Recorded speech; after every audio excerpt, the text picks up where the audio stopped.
E a chuva também é outro elemento que se fez presente em boa parte das edições dos Grandes Prêmios da Bélgica no decorrer da história. E quando chove em Spa, é diferente dos outros circuitos.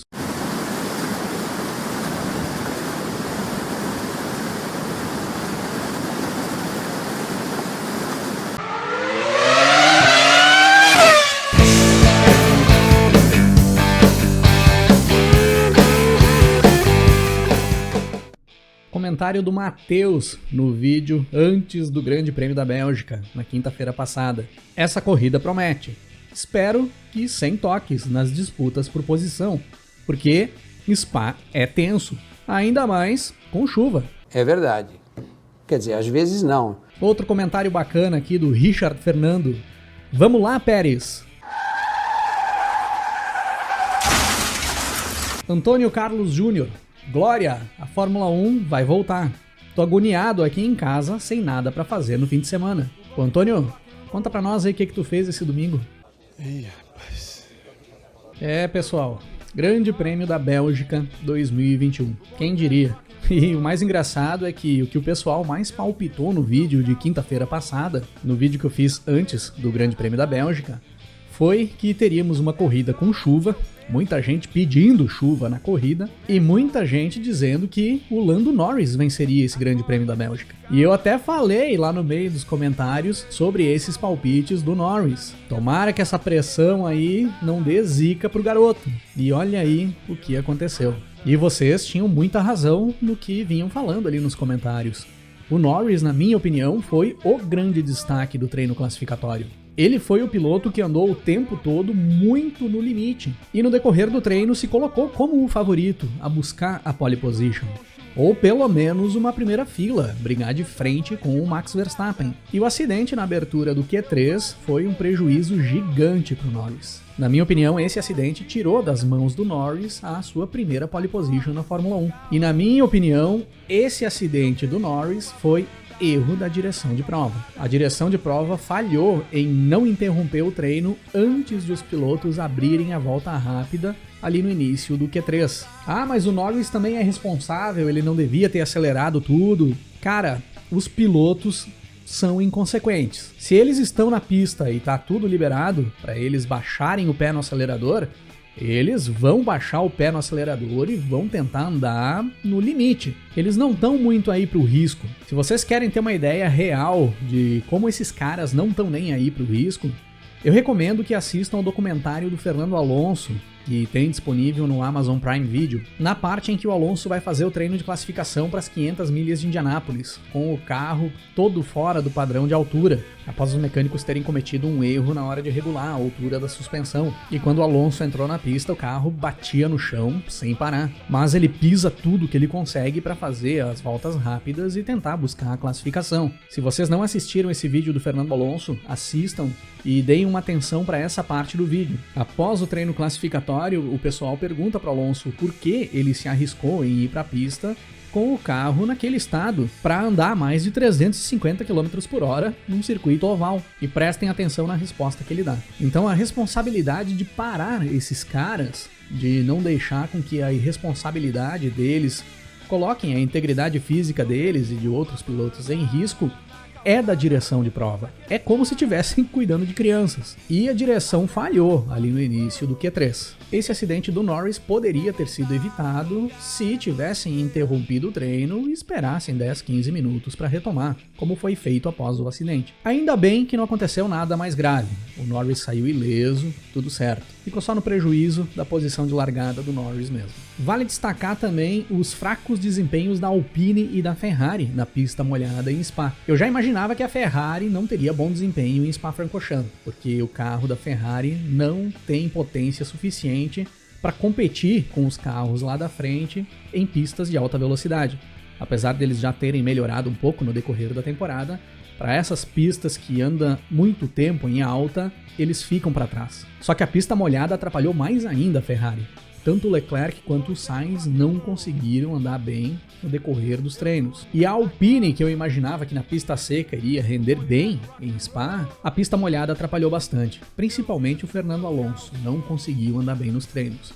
e o Ocon ficou um pouco mais para trás do que eu esperava. Eu esperava ver o Ocon um pouco mais para frente. Vale destacar também o Daniel Ricciardo, conseguindo classificar na 4ª posição, conseguiu andar acima do que ele vem andando, e o Vettel na 5ª posição também, uma boa classificação para Aston Martin, considerando que o Stroll não conseguiu andar bem no final de semana. Mas todos os méritos do treino de classificação ficam para George Russell. Por muito pouco não conseguiu a pole position. Eu fiquei torcendo muito pro Verstappen dar uma erradinha ali naquela última volta, após o cronômetro já estar zerado, pro Russell conseguir ficar com uma pole position. Seria espetacular nós vermos aquele carro de fundo de grid largando na pole position, um feito histórico para Williams da atualidade. E pro George Russell, então, por favor, né? Mas a 2ª posição teve praticamente um gosto de pole. Muito legal ver o Russell e a Williams largando na primeira fila. Mas seria legal mesmo se tivesse largado, né?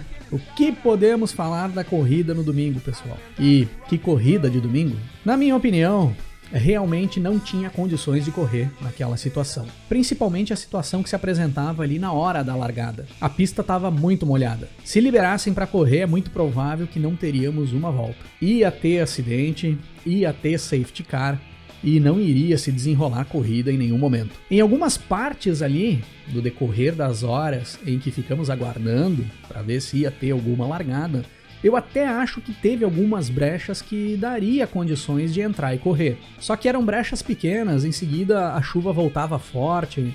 Então, provavelmente, se tentassem mais largadas ali no meio do intervalo, a corrida seria interrompida com poucas voltas após essas largadas ou relargadas. Não iria se desenrolar a corrida de jeito nenhum. Eu entendo a posição da direção de prova em não deixar os pilotos correrem.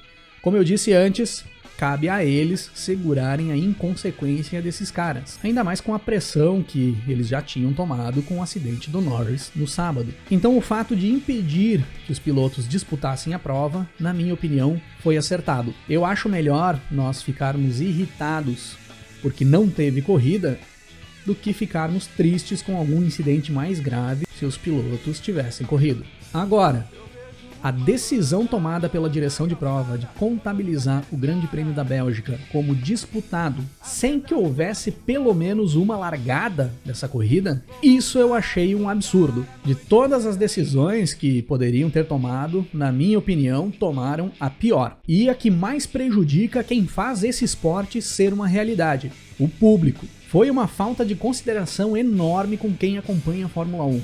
E principalmente com quem se fez presente no autódromo. Lógico que foram condições externas que não permitiram que houvesse a corrida, a direção não tem como interferir nas condições do tempo, mas se não deu para realizar o evento, então o evento não aconteceu. Ele pode ser cancelado, ele pode ser realizado em outro dia. O que não pode acontecer é inventar uma corrida onde não tem disputa, onde os carros dão algumas voltas em fila atrás do safety car e determinar aquilo ali como uma corrida disputada. Isso é um absurdo, principalmente tratando-se de um esporte de competição. Não pode determinar o resultado de um evento de competição se não há competição. Na minha opinião, esse Grande Prêmio da Bélgica deveria ter sido cancelado e ser determinada uma nova data para disputa. Isso já aconteceu em outras ocasiões. Em 1985, no próprio Grande Prêmio da Bélgica, houve um cancelamento do Grande Prêmio após os treinos, e ele foi reagendado mais para a sequência do campeonato, mais para o final do ano. E considerando que o calendário de 2021 vem se ajustando ainda no decorrer do período,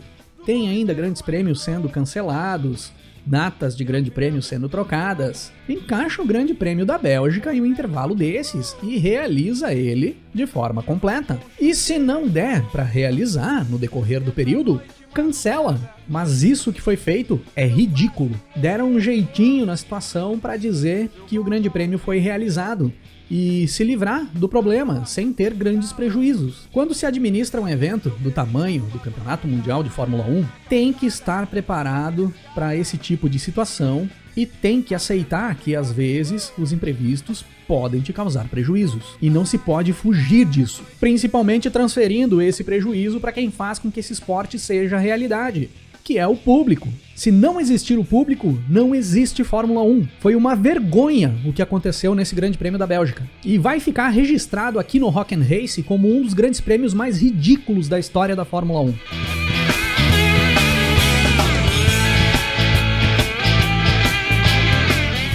como nós não tivemos corrida no Grande Prêmio da Bélgica de 2021, nós não teremos a banda do Grande Prêmio da Bélgica 2021. Até porque não tem nem como a gente avaliar quem poderia integrar essa banda. Mas vale citarmos aqui que, sem sombra de dúvidas, o personagem desse final de semana foi George Russell. Dentro do que ele pôde fazer no Grande Prêmio da Bélgica, foi mais do que perfeito. E esse primeiro pódio dele não precisava desse carimbo de um grande prêmio que não aconteceu. Neste próximo final de semana nós temos o Grande Prêmio da Holanda.